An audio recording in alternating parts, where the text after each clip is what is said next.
Agradecemos a Dios porque este día vamos a continuar estudiando la palabra del Señor y vamos a continuar con la temática que iniciábamos esta semana sobre cómo poder planificar para poder desarrollarnos de la mejor manera en nuestra vida. Y agradecemos también que nos acompaña ya nuestro pastor Dani Perla para los comentarios que continuaremos haciendo durante esta semana. Y el tema de hoy nos va a ayudar muchísimo a que nuestro pastor esté con nosotros porque nos va a orientar, porque es los años productivos. ¿Y qué queremos decir con eso? Bueno, usted ya lo sabe seguramente porque está en esta época de la vida, pero vamos a orar pidiendo la dirección de Dios para que podamos hacer nuestra reflexión. Padre bondadoso, gracias te damos porque estamos estudiando aspectos prácticos de cómo podemos mejorar cada día en nuestra vida mientras esperamos la segunda venida de nuestro Señor Jesucristo. Así que ayúdanos a aprovechar al máximo las lecciones que tenemos. En el nombre de Jesús lo pedimos. Amén. Para este día, pastor, primero quisiera que nos planteáramos la pregunta y que nos ayudara a definirla. ¿Qué podemos definir como años productivos? ¿A qué nos referimos con esto y en qué va a tratar la lección de ayudarnos a enfocarnos para hoy? Muy bien, creo que las etapas del ser humano, al menos algunos han hablado, son 4.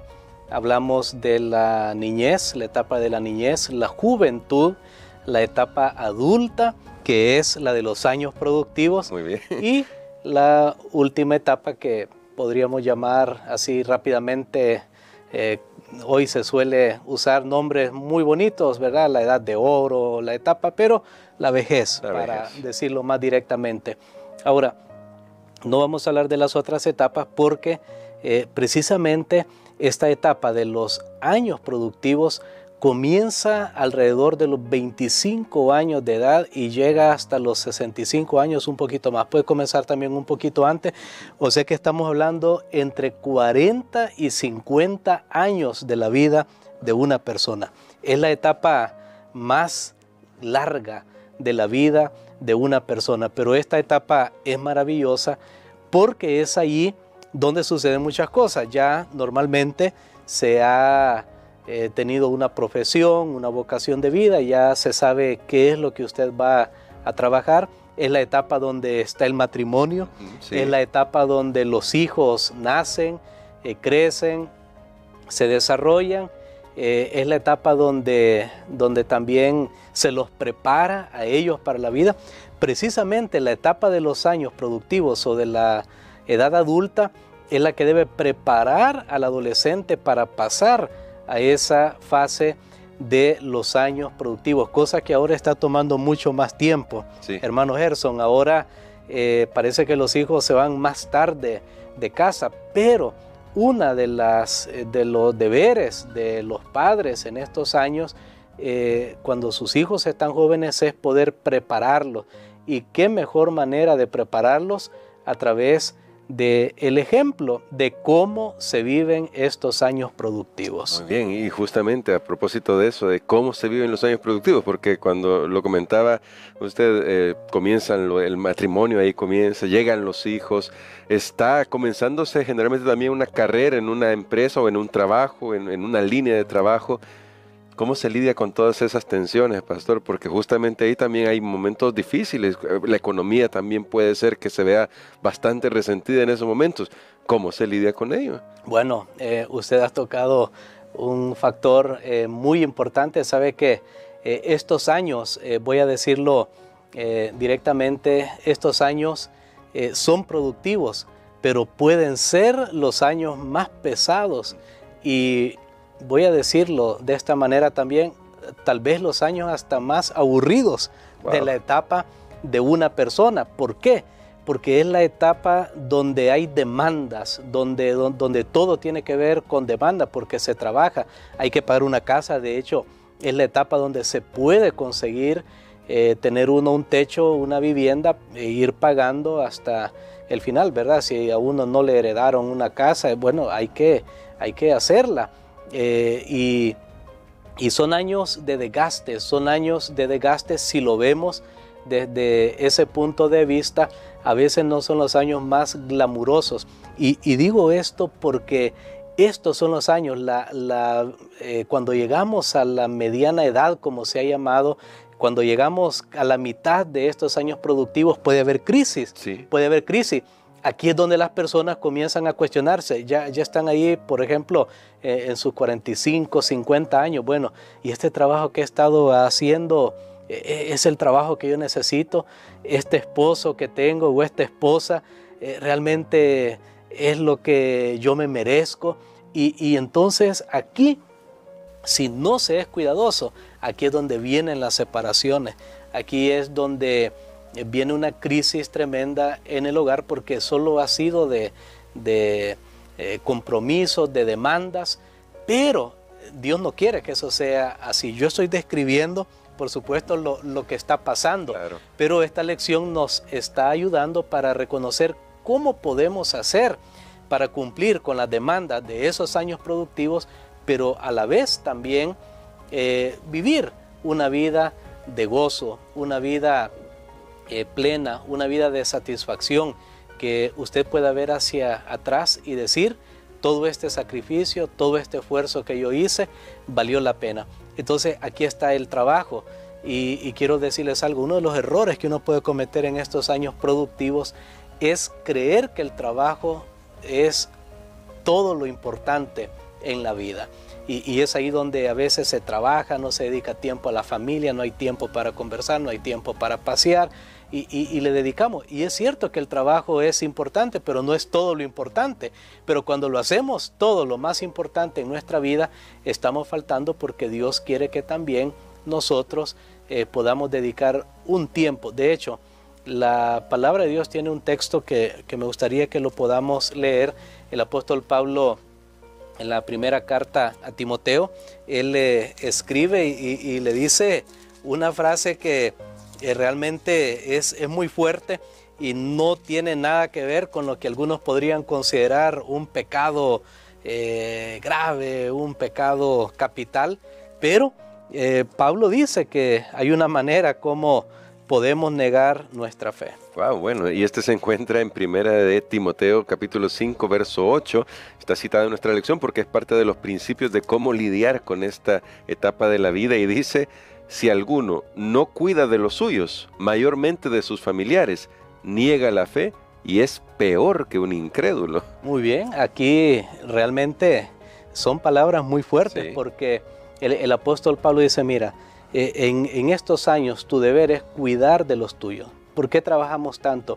Y sabe que eso es importante porque muchas veces algunas personas pueden tener algunas consideraciones hacia otras personas fuera de su círculo, aunque ya vimos que hay que ser generosos y todo eso, pero la Biblia dice: no descuides a los tuyos. Mira que tu dinero que ganas sea para tu familia. Mira que no lo estés derrochando. Mira, no lo estés desperdiciando.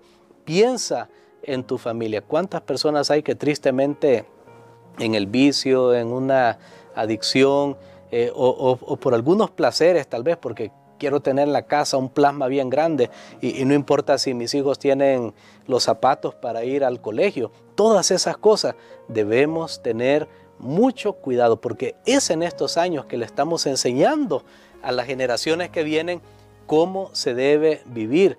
Y es en estos años productivos que tenemos que preocuparnos por la educación también de nuestros hijos, que de hecho ese es un tema que se aborda en la lección.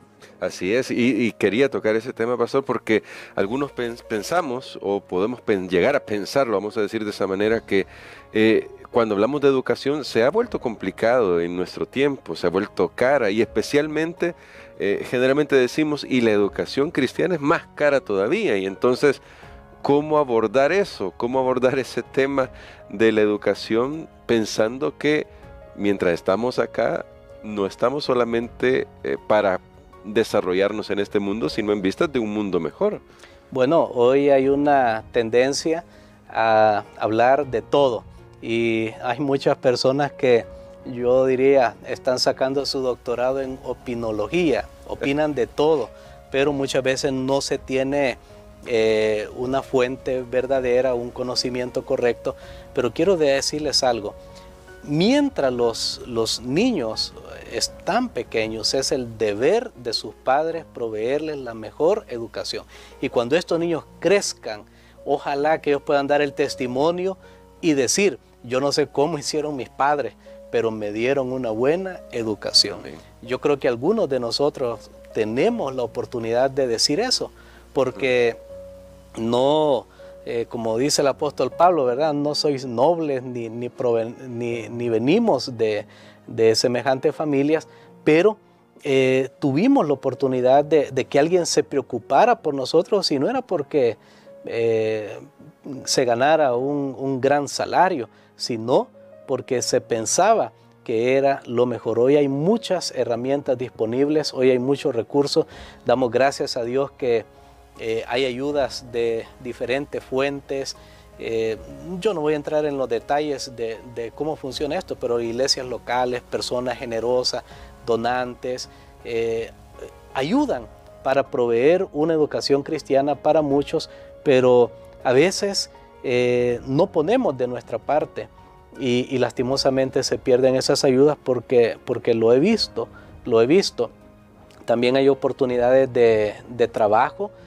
Ya cuando los jóvenes están especialmente en la universidad, si no tenemos para costear todo el estudio de nuestros hijos en la universidad cristiana, estamos hablando adventista, ellos también pueden hacer su parte trabajando y tenemos que aprovechar. Pero hermano Gerson, el punto aquí es que la bendición de Dios es la que va a ayudar, es la que va a ayudar. Muchas veces las personas quieren comparar, y bueno, cuando las personas mandan a sus hijos, a las escuelas, instituciones educativas públicas, la gran pregunta es, ahí no me cobran, pero ¿cómo se sostienen? Bueno, de los impuestos que dan millones de personas. Claro. Nuestras instituciones cristianas tienen que ser sostenidas de alguna manera, y a veces es lamentable que aún con costos muy bajos, algunos todavía piensan que debería ser aún menor el costo, pero no es posible. Ahora, lo que yo sé es que aquellos que realmente quieren, pueden. Y no porque ellos pueden, sino porque Dios da su bendición. Amén. Y bueno, considerando esto de la educación, hace poco leía una frase que me impresionó. Si mandas a tus hijos a César, no te sorprendas que luego actúen como romanos, decía la frase, hablando de la educación. Y claro, si queremos que ellos actúen como cristianos, hay que mandarlos al lugar donde se les enseña de Cristo. Y quizás para finalizar nuestra reflexión, mientras vamos en estos años productivos desarrollando la familia, cuidando de la nueva generación, pastor, ¿cómo podemos lidiar también, porque esto puede pasar, aún con los mejores esfuerzos, aún con a ponerlos en el mejor lugar, con el mejor ambiente para que crezcan y se desarrollen? Los hijos pueden tomar malas decisiones cuando crecen. ¿Cómo podemos lidiar, cómo los padres pueden lidiar con esas malas decisiones sin sentirse frustrados, que tristeza hay, pero sin llegar a la frustración porque hicieron lo que pudieron hacer? Es correcto. Vivimos en un mundo imperfecto. Yo no tengo que dar esto como una noticia nueva. Ya todos lo sabemos, lo hemos experimentado y no es el mundo ideal, lastimosamente. Y aun que hagamos lo mejor, siempre recordemos que está el libre albedrío que Dios ha dejado a cada persona. Y a veces uno cuando, los que adquieren un compromiso de familia, se casan, uno de los sueños para muchos, algunos no, pero yo creo que la mayoría sí quieren tener hijos, pero a veces uno no logra dimensionar lo que eso significa, que yo podría tener hijos, que una persona podría tener hijos que no se van a salvar. Eso realmente es doloroso y es triste. Uno hace todo su esfuerzo, pero siempre está la libertad de elección. Recordemos que aún en el cielo hubo apostasía. ¿Y qué problema tuvo Dios para que Lucifer se le revelara? Ninguno. El problema no estaba en Dios, estuvo en Lucifer. En el Edén hubo apostasía. ¿Qué problema fue allí para que Adán y Eva se revelaran? No fue de Dios, fue de ellos mismos. Entonces, yo creo que como padres tenemos que aprender esto. Yo sé que no es fácil y no es fácil ver cuando un hijo se está desviando, pero cuando usted ha hecho lo mejor que puede. Por supuesto, a veces hay errores y esos errores pueden pasar la factura, como el que estoy mencionando al principio, alguien que solo trabaja y trabaja, aunque el trabajo sea bueno, pero no dedica tiempo para la familia, ahí esto puede pasar la factura. Alguien que, y lo vamos a ver en la lección en los días siguientes, alguien que su trabajo no es muy íntegro y los hijos llegan a la adolescencia y ven, bueno, cómo mis padres hablan de integridad y esto, y yo veo que ellos no son así, y todo eso es chocante y algunos pueden desviarse. Sin embargo, lo que yo puedo decirles, hermanos, es que cuando uno hace lo que tiene que hacer, deje el resultado en las manos de Dios. Sí. Y como padre siempre tendrá la oportunidad de orar por sus hijos, y aún algunos padres que no lograron ver a sus hijos reconvertidos o que regresaron al Señor, porque ellos fueron al descanso como padres, pero estos hijos regresaron y las grandes sorpresas estarán en el reino de los cielos. Así que vale la pena hacer todo lo posible. Creo que como padres amamos a nuestros hijos y debemos hacer todo lo posible por darles a ellos la mejor educación, pero por supuesto darles también lo mejor de nosotros mismos, y eso es el tiempo. Amén. Y quisiera, pastor, que nos ayudara a hablar por esto, para que en estos años productivos podamos aprovechar las lecciones que Dios nos da a fin de poder crecer y mejorar en nuestra vida. Amén. Padre, gracias te damos, Señor, porque tú añades tu bendición. Hoy hemos hablado acerca de los años productivos, los cuales pueden parecer varias décadas de intenso trabajo y esfuerzo, y a veces pareciera que no se está logrando nada. Pero te pido, Señor, que nos des la paciencia de los santos para esperar, así como el labrador siembra la semilla y luego produce una cosecha abundante. Gracias porque nos das tu bendición. Oramos por los padres, oramos por los hijos, oramos, Señor, para que nuestros hijos puedan crecer en el temor de Jehová. Permítenos, Señor, y abre nuestros ojos como individuos primero y luego como iglesia, para saber cómo podemos apoyar mejor a las nuevas generaciones. Lo pedimos en el nombre de Jesús. Amén. Amén.